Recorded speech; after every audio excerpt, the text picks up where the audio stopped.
So we're going to kind of dig in now to quadratics. You're used to seeing quadratics like this. This is called standard form. There's another form that's vertex form that ends up being like this. And if you think about the transformations we just studied this week, this minus h, so normally the vertex is at 0, 0. So the vertex is normally 0, 0, xy. So this minus h would move the x to the right h, so that would be positive h, and this k would move it up k, so positive k. Now if h is negative, then this says plus, it moves left to negative h. So it's just, you have to take the opposite sign of whatever's there and the same sign as whatever's here, because that's a vertical transformation and that's a horizontal transformation. So you can get it to look like this by completing the square. So first, let me say, you're not going to have to do this. I'm just kind of showing you what's happening. So if I have this, and then I multiply through, then I have a x squared minus 2xh plus h squared plus k. And then that's ax squared minus 2ah x, I'm just trying to get the x by itself there, plus ah squared plus k. So the point is really we're trying to get h and k. So as far as h goes,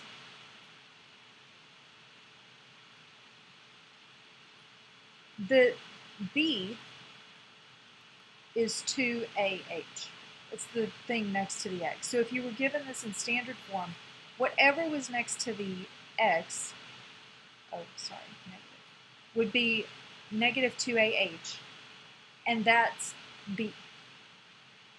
So in terms of h, which is what we want because the vertex is hk, trying to find h, so over negative 2a, over negative 2a. So if you pick negative b over 2a, then you get the x value of the vertex. And then you can just plug whatever that is back in without sort of completing the square to get it to look like this. So negative b over 2a is the x value, and then you plug it in and you get the y value.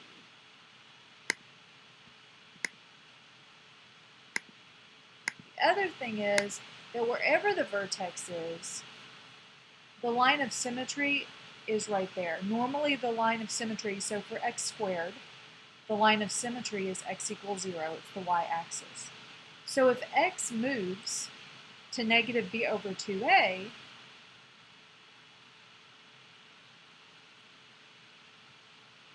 then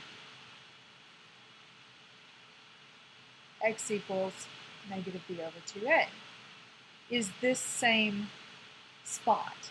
Okay?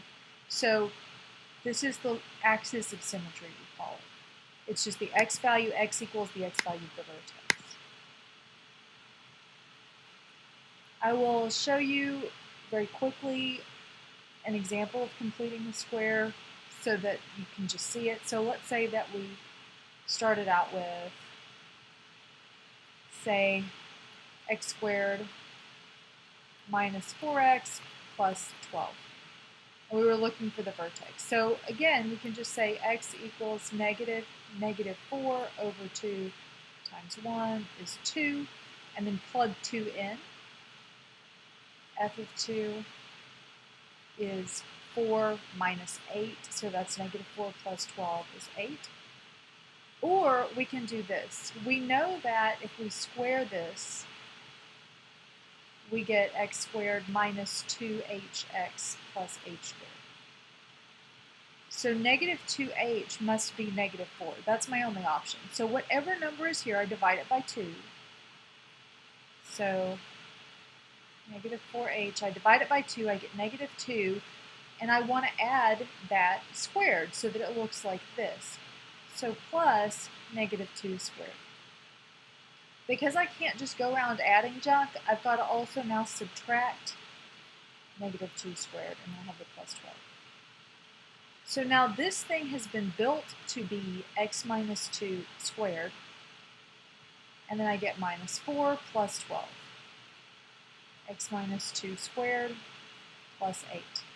If there had been something next to x, you would have had to factor it out first and then do the same thing inside parentheses. Okay, so that is an example of that.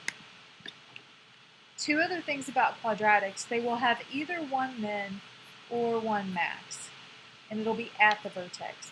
So if you solve for the vertex, you have found the max or the min. It's the only turnaround point. If a is positive, it opens up like this. If a is negative, it opens down. All you have to do is look at a to determine which way it's going to open. Okay, so here we have determine whether the graph opens upward or downward. Here's the function, so that negative 2 right there means it opens downward. Negative is down, positive is up. That's it. So it opens, downward. It opens downward because it's negative. And then we want to find the vertex. This is already in vertex form, but remember you take the opposite sign on x because it's a horizontal. So negative 1, positive 2.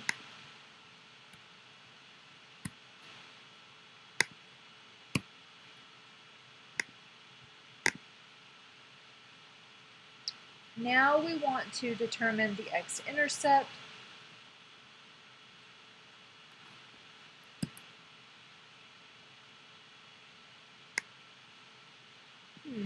That didn't go as planned.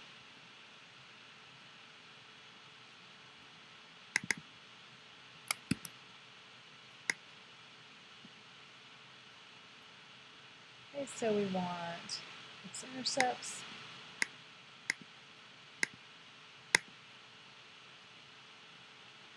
So we can say, okay, I want negative 2 x plus 1 squared plus 2 to be 0.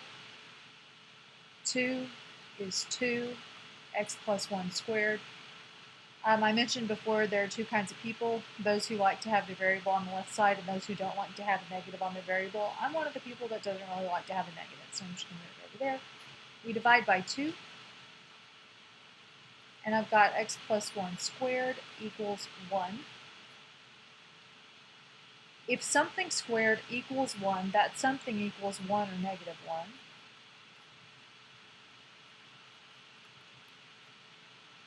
So x equals 0 or x equals negative 2.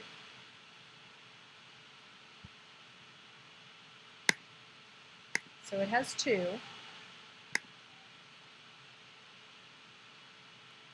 And they are 0 and negative 2.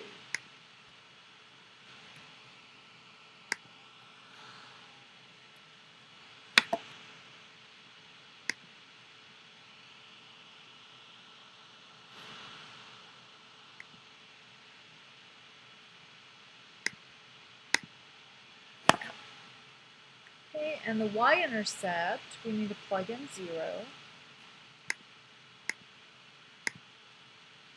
The y-intercept is easier to read off on standard form where the vertex is harder, and so you just kind of make a trade on this one. So negative 2, 0 plus 1 squared plus 2. Negative 2 times 1 plus 2, 0. Some of you are noting that we already knew it because of this. That's fine, but generally speaking, you'd have to plug it in, so going through the process here. And then E, we're sketching the function. So we know that it opens downward, so that it's one of these two. You know it goes through 0, 0. They both do. It also goes through negative 2, 0. That's just this one. This one doesn't go through negative 2, 0. This one goes through positive 2, 0. So it's C.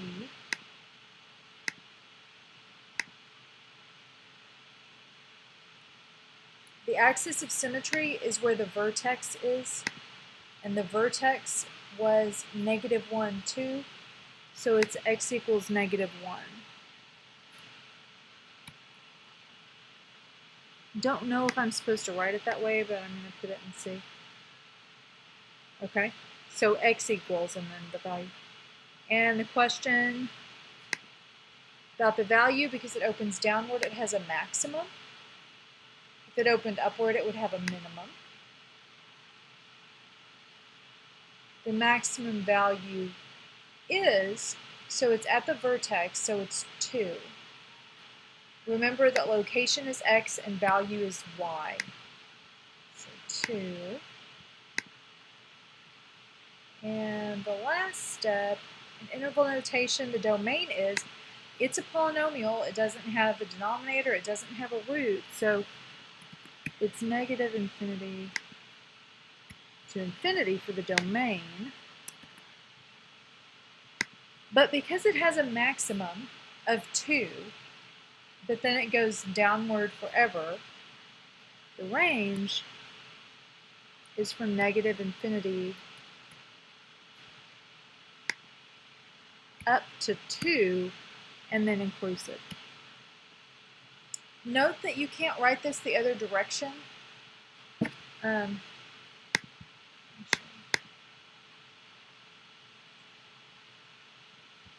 Okay, so when I write the interval AB, this is the set of all x's so that x is between a and b. If I put a bracket here, then it's or equal to, like that. So if I were to write, say, 1, -3, so that's all the values of x that are less than -3 and bigger than or equal to 1, and this is empty. There's nothing where that's true. So you can't write it like this. You always have to do it the lowest thing first, and that includes infinity. Sometimes with the negative infinity especially, people like to write it in the opposite order, but then it's a set with nothing in it. Okay.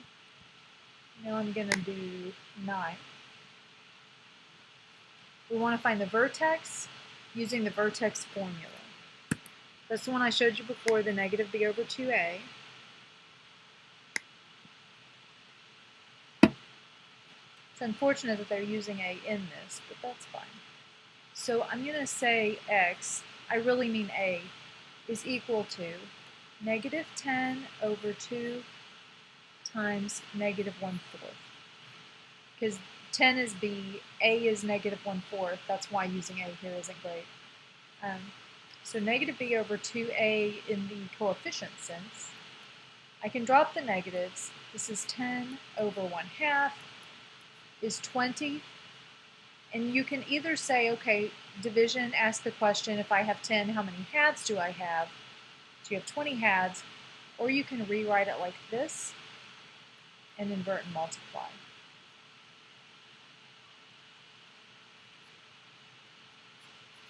Okay, so the x value of the vertex is 20. So now I need k of 20. -1/4 times 20 squared plus 10 times 20 plus 2. -1/4 times 400 plus 200 plus 2. -1/4 of 400 is -100. So 102. Total result then is 20, 102.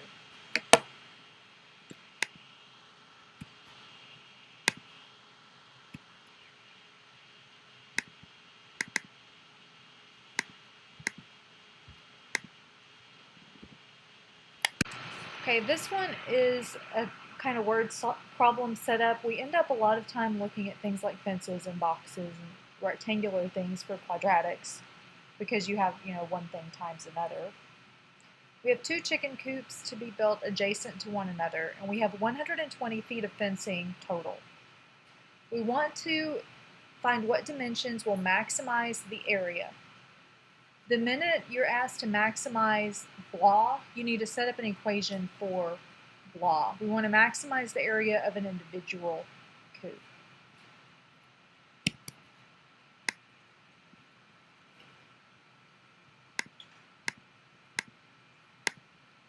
I've already forgotten how much we have, 120 feet of fencing. So an individual coop is X times Y, the area is. So this is what we want to maximize. But we can't have two variables. We have to have only one variable. So the only way we know how to relate them is by this 120 feet of fencing. So the total fencing is 1, 2, 3 X's and 1, 2, 3, 4 Y's. And that's 120. You pick the thing that you want to solve for. Let's solve for X just because it's what we're used to. So 3X is 120 minus 4Y, divide by 3, divide by 3. X is 40 minus 4/3 Y.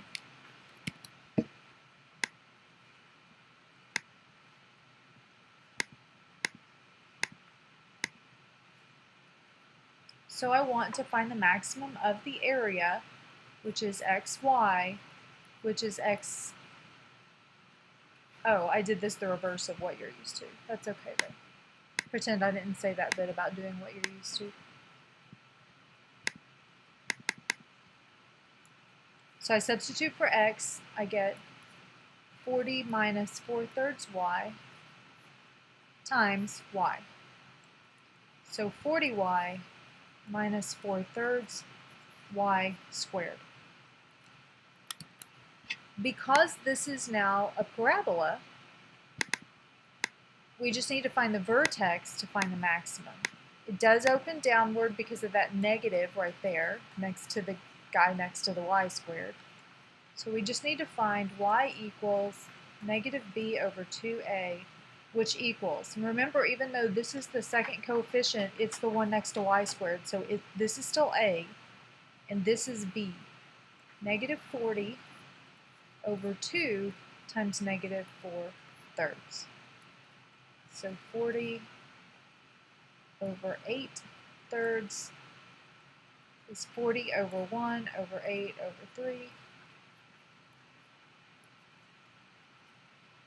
40 over 8 is 5 times 3 is 15. So y is 15, but that's not all that we're looking for.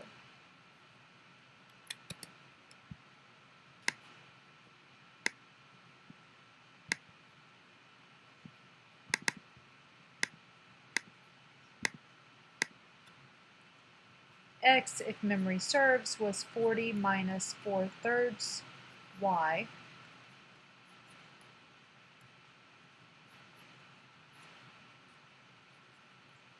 (15 over 3 is 5. So it looks like y is 15 and x is 20.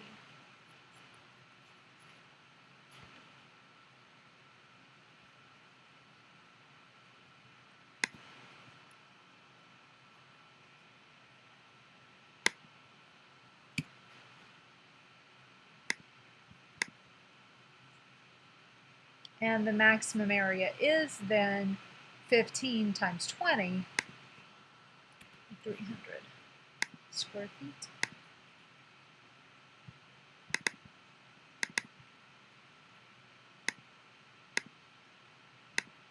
Go to 25 now. Okay, so we want to determine the number of x-intercepts based on the discriminant only. So just note here,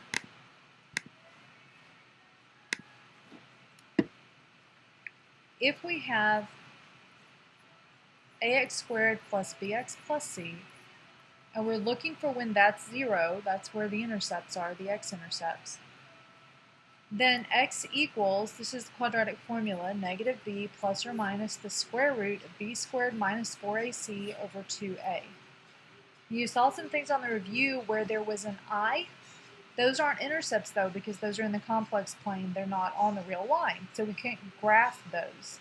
So they don't show up on the graph of the parabola.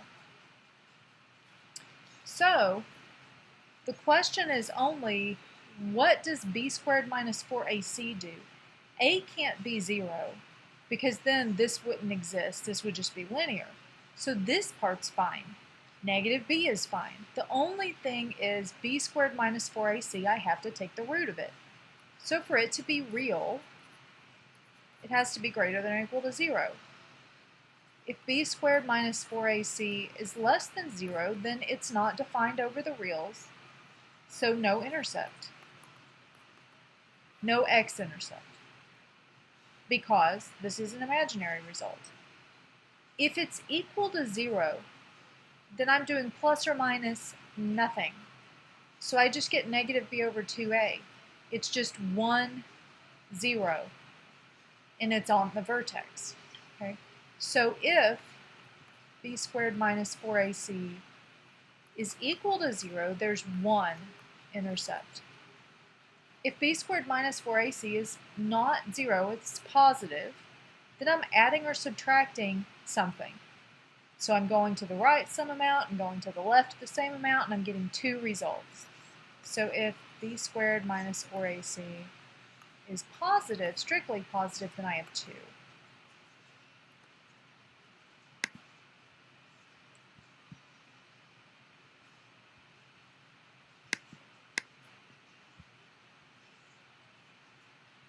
Okay?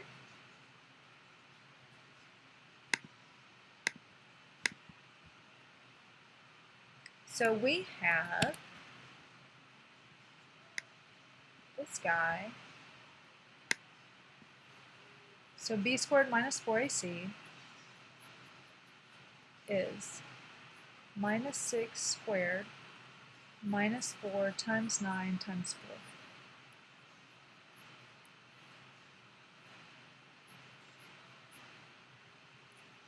That's negative, so there are none. Oh.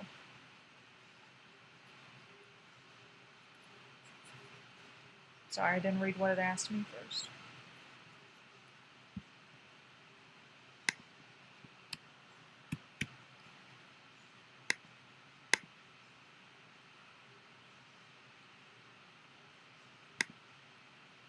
So there are no x-intercepts.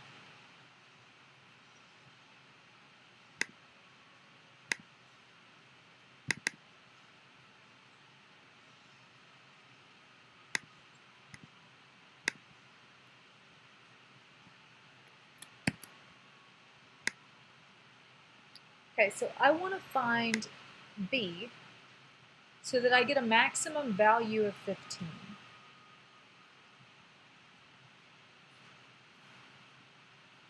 So I want f of negative b over 2a to be 15. A is negative 1, so I want f of negative b over 2 times negative 1 to be 15. F of b over 2 is 15.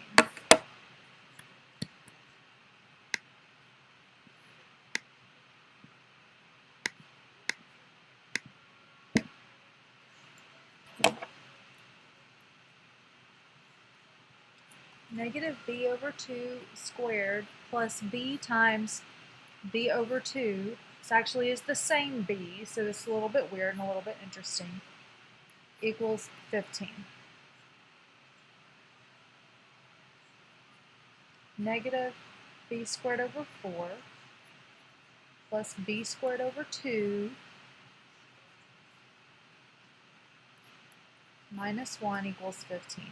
This altogether makes 1/4 b squared. So b squared over 4 minus 1 equals 15. I told you before that when you have a quadratic and you're trying to solve, you always want to get 0 on one side. Right now I actually don't, because I don't have any x's. All I have is b's and numbers. So I'm going to move over that 1 and then multiply by 4. And b is plus or minus 8. But we don't really know which one. We should check them.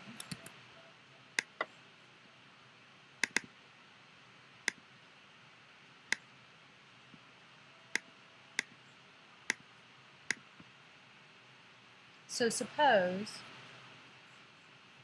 f of x is minus x squared minus 8x minus 1, negative b over 2a is negative 8 over 2 times negative 1 is negative 4. F of negative 4 is negative 4 squared minus 8 times negative 4 minus 1.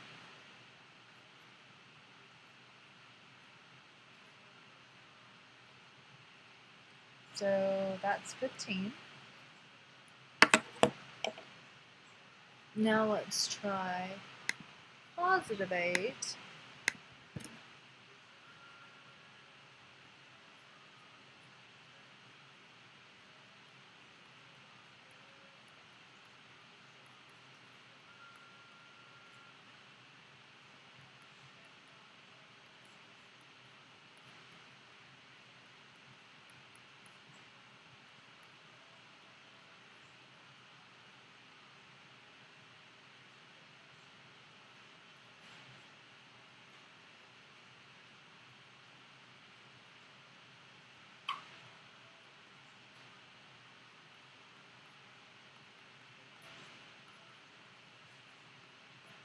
Okay, looks good. So they both work. So plus or minus 8.